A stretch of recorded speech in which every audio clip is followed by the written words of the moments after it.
Всем привет! Вы на канале Аксель Франк. Это Австрия, Каринтия. И это у нас кошка Анфиса. Сегодня она будет солировать. Она у нас отличается тем, что совершает периодически, такие абсолютно какие-то странные поступки, которые не поддаются какому-то осмыслению, как это могло случиться, в принципе. И вот очередной ее поступок. Это она воображает, он прыгает, показывает, какая она крутая. Сегодня я вам покажу про то, как кошка Анфиса бегала с зайцами. Вот так. Я сидел у себя вечером, уже вечер, стемнелось, я сидел у себя в кабинете, а у меня окна выходят вот на это поле. Видите, у нас там снежок был, сверху снег, снизу зеленая трава уже, в апреле какой-то снегопад. И я сижу в кабинете и вдруг услышал вот с этого поля звук, кошки так кричат, издают такой звук, когда какой-то конфликт. Я Ирине говорю: Ирина, там похоже там что-то с котами. Там два зайца бегут. Ты их потеряла, нет? Мы с ней выбежали, а там зайцы. Бегают по полю два зайца. Но это еще ничего. По полю бегают два зайца. Вот они, два зайца. Оказалось, что вместе с зайцами гоняет наша Анфисия. А это котик, да? А это Анфиса бежит. Анфиса охотилась на зайцев, что ли? Анфис, одурела, что ли? Зайцев мы и раньше видели, но чтобы Анфиса так вот вместе. А вот там зайцы вдалеке, да? Два зайца. А вот Анфисия наша. Бежит посреди ночи. Бежит. Да, интересно. Охота это быть не могло. Она размером такого же размера, как и зайцы. Что, она вместе с ними бегала, что ли? Анфисия, зачем тебе зайцы, скажи? Если у вас есть какая-то теория, то поделитесь в комментариях. Посвети на Анфисию. Да. Ее надо брать. Да, пока Анфисию заносил, зайцы куда-то скрылись. Анфисия мокрая вся, все пузо мокрое, грязное. Повеселилась кошечка на ночь глядя.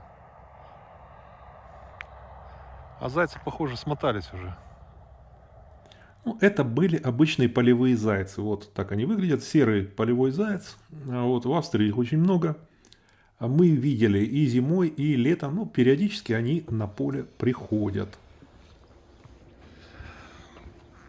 Куда? Куда побежала?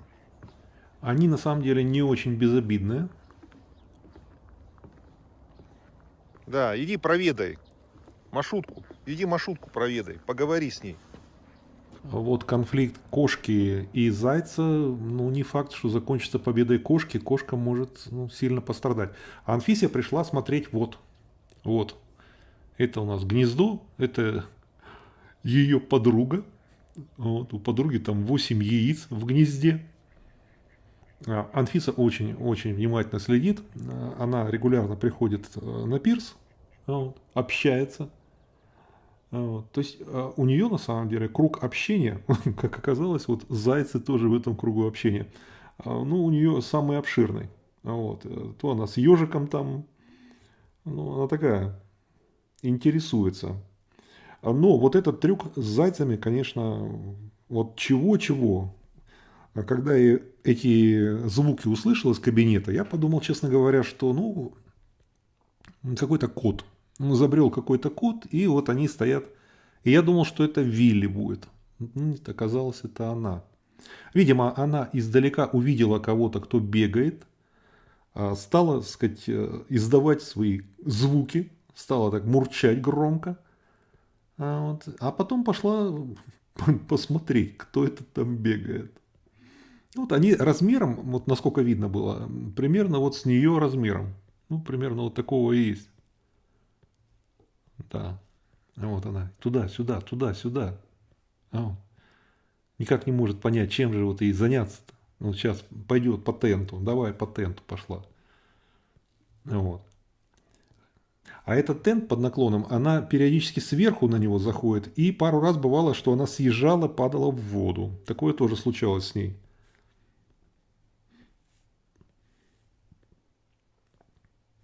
Вот, я за ней наблюдаю, за подругой.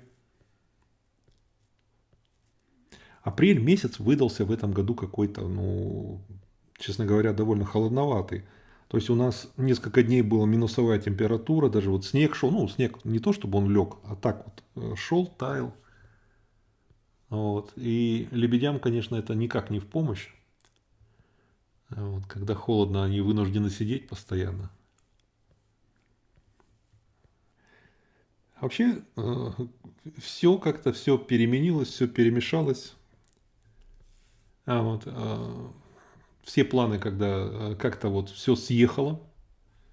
И, честно говоря, раньше планировалось ведь на год, даже больше. То есть я какие-то путешествия, какие-то поездки, они планировались, ну, года за полтора. Ну, потому что действительно, если какой-то круиз, хороший круиз, то его надо, ну, за год, это самое раннее.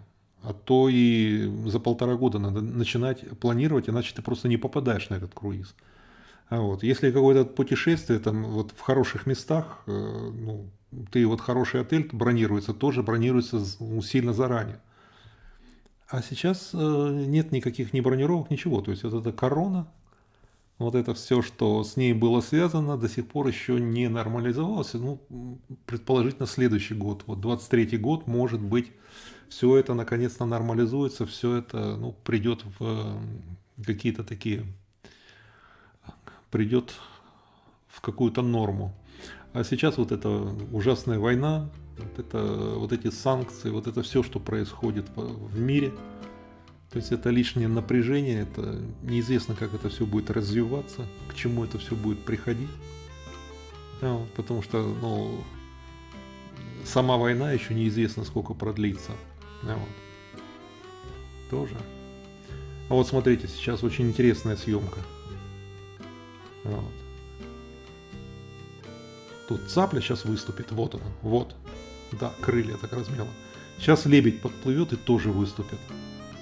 Короче, приехал в Австрию, хотел спокойной, такой предпенсионных лет, ну, пенсии как-то, чтобы было спокойно, интересно. Но спокойно как-то не получается. Интересно, да, интересно получилось, а вот спокойствия как-то нет.